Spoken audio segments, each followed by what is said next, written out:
back to the channel. Working on this thing again. So we're going to work on getting the link nut set. So normally I would do this on the table, but since it's already off the table, I have a 4x4 clamp to the tube and then a piece of 1/4-inch plate under there just to space it up so that way everything is all a smooth surface on the bottom. So we're going to get a couple measurements taken and get these tacked in on both sides. Start with the lowers, and that will set us our wheelbase and dial it in, and then everything from there will be uppers.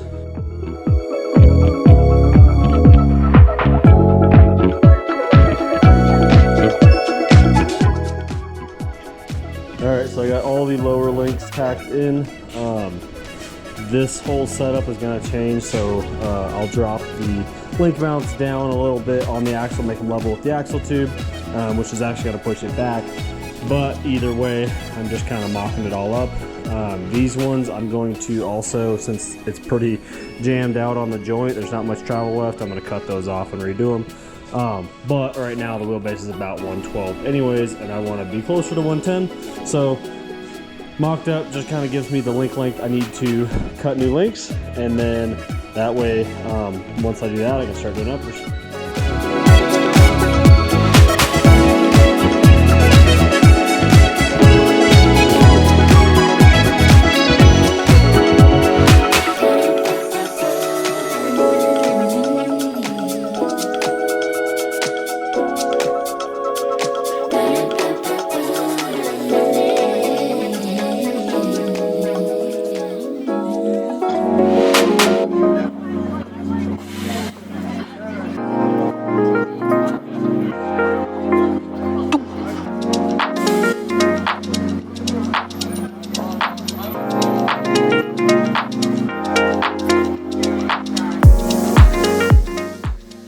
Alright, so we got all these tabs cut out for the axle side. As you can see, this is going to all be angled. So front axle, rear axle. Let's get the axle stripped down and start making the lower links all the way complete. Obviously, like I said before, once I move that down, it's going to move the axle a little bit. So before I make new links, I just want to know exactly where everything's going to live, and then I can take the measurements, make new links. Alright, so I'm going to start with the front axle first. We basically need to cut off everything on this side, so the track bar mount and the lower link mount, as well as this side here over for the upper link mount and the lower link mount. We're not using any of that. So cut that all off for now. We'll leave the steering. So let's get these links disconnected real quick and roll this thing out, start cutting.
So we got the axle stripped down. I left the truss on, I might end up changing that, but left it on for now because I just want to get the lower set. So once we get to the uppers, we'll figure out if we want to keep that or not. I kind of want to redo it anyways, but let's get this removed and put this thing back under.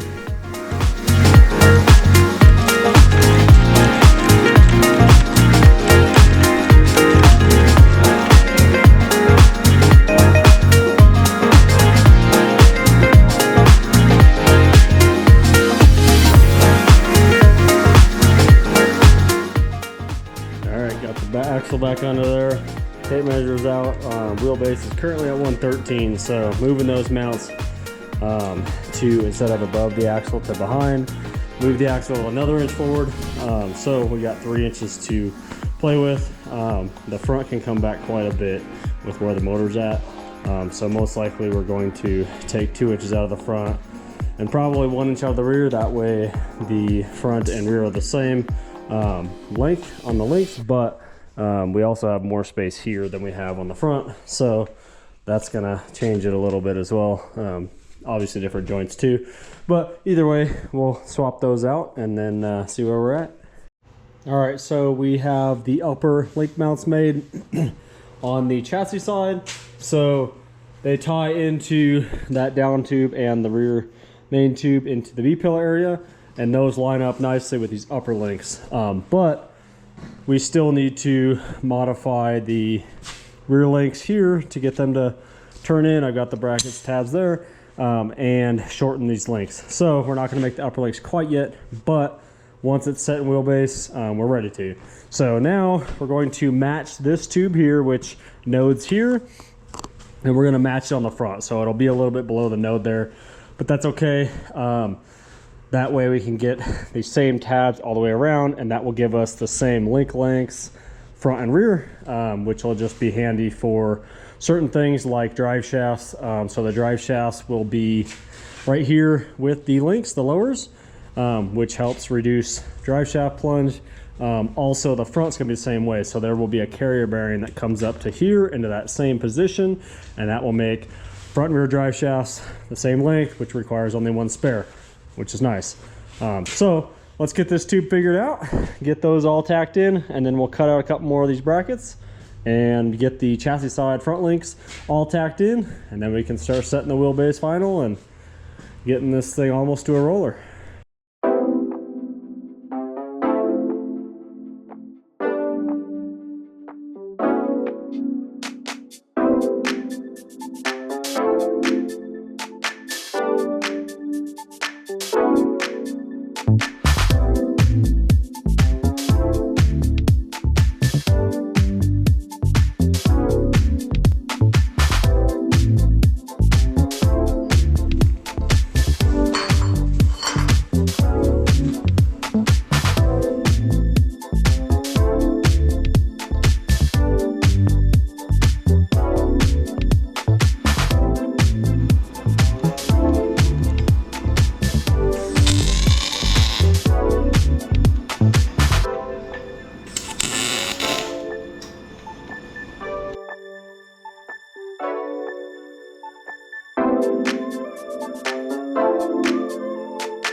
All right, so we got the inner and outer tabs cut out for the and cleaned up for the front links. This one I had to change just a little bit because the front links are going to be at a little bit less angle due to the motor. So let's go get these on.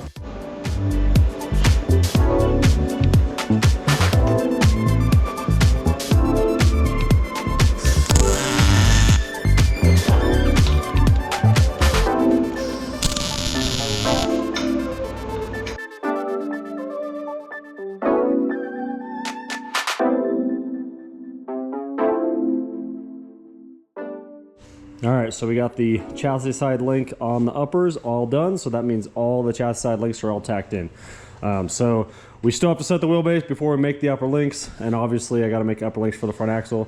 But that's pretty much going to complete this video and wrap it up. So if there's anything you guys want to see with this process, let me know in the comments. I'm pretty stoked with how it's coming together. This thing should be a roller pretty soon. Thanks for watching.